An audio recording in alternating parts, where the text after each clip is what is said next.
হিমন্ত বিশ্ব শৰ্মা ডাঙৰীয়া, DGP GP Singh ডাঙৰীয়া দৰ্শনকাৰীসকলৰ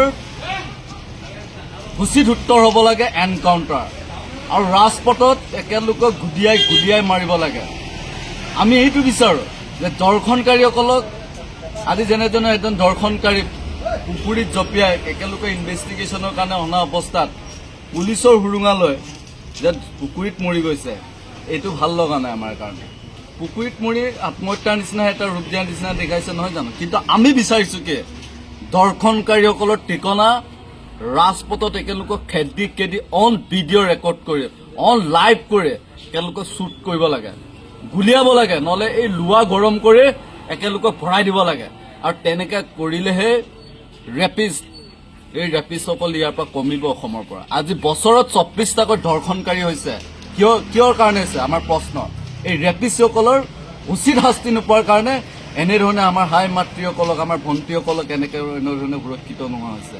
আৰু এইকাৰণে অসম চৰকাৰ, ভাৰত চৰকাৰে এটা সিদ্ধান্ত গ্ৰহণ কৰিব লাগে। আজি ডুবাইত ৰাজপথত গুলিয়াই দিয়ে যিসকল দৰ্শনকাৰী, আৰু ই অসমত এইটো ট্ৰেইন আনিব লাগে। অসমৰ পৰা আৰম্ভ হওক এইটো ট্ৰেইন। আৰু দুজন ৰেপিষ্ট এতিয়ালৈকে পলাই আছে নহয় জানো।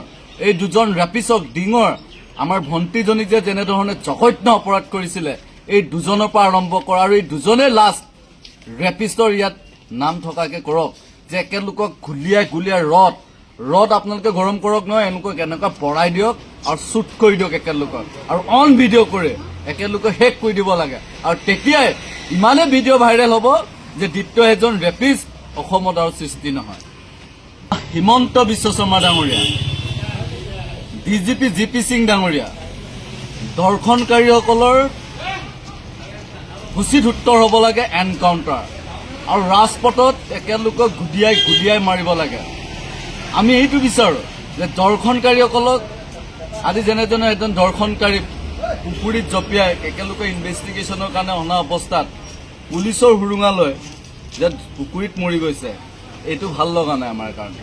পুখুৰীত মৰি আত্মহত্যাৰ নিচিনা এটা ৰূপ দিয়াৰ নিচিনা দেখাইছে নহয় জানো। কিন্তু আমি বিচাৰিছোঁ কি দৰ্শনকাৰীসকলৰ ঠিকনা ৰাজপথত একেলোকক খেদি অন ভিডিঅ' ৰেকৰ্ড কৰি অন লাইভ কৰি একেলোকক শ্বুট কৰিব লাগে, গুলিয়াব লাগে, নহ'লে এই লোৱা গৰম কৰি একেলোকক ভৰাই দিব লাগে। আৰু তেনেকৈ কৰিলেহে এই ৰেপিষ্টসকল ইয়াৰ পৰা কমিব অসমৰ পৰা। আজি বছৰত 24টাকৈ ধৰ্ষণকাৰী হৈছে, কিয়ৰ কাৰণে হৈছে আমাৰ প্ৰশ্ন। এই ৰেপিষ্টসকলৰ উচিত শাস্তি নোপোৱাৰ কাৰণে এনেধৰণে আমাৰ হাই মাতৃসকলক, আমাৰ ভণ্টিসকলক এনেধৰণে সুৰক্ষিত নোহোৱা হৈছে। আৰু এইকাৰণে অসম চৰকাৰ, ভাৰত চৰকাৰে এটা সিদ্ধান্ত গ্ৰহণ কৰিব লাগে। আজি ডুবাইত ৰাজপথত গুলিয়াই দিয়ে যিসকল দৰ্শনকাৰী, আৰু ই অসমত এইটো ট্ৰেইন আনিব লাগে। অসমৰ পৰা আৰম্ভ হওক এইটো ট্ৰেইন। আৰু দুজন ৰেপিষ্ট এতিয়ালৈকে পলাই আছে নহয় জানো। এই দুজন ৰেপিষ্টক ডিঙৰ আমাৰ ভণ্টিজনীক যে যেনেধৰণে জঘন্য অপৰাধ কৰিছিলে, এই দুজনৰ পৰা আৰম্ভ কৰা আৰু এই দুজনে লাষ্ট ৰেপিষ্টৰ ইয়াত নাম থকাকে কৰক, যে একেলোকক গুলিয়াই ৰদ আপোনালোকে গৰম কৰক নহয়, এনেকুৱা কেনেকুৱা পৰাই দিয়ক আৰু শ্বুট কৰি দিয়ক একেলোকক, আৰু অন ভিডিঅ' কৰি একেলোকে শেষ কৰি দিব লাগে। আৰু তেতিয়াই ইমানে ভিডিঅ' ভাইৰেল হ'ব যে দ্বিতীয় এজন ৰেপিষ্ট অসমত আৰু সৃষ্টি নহয়।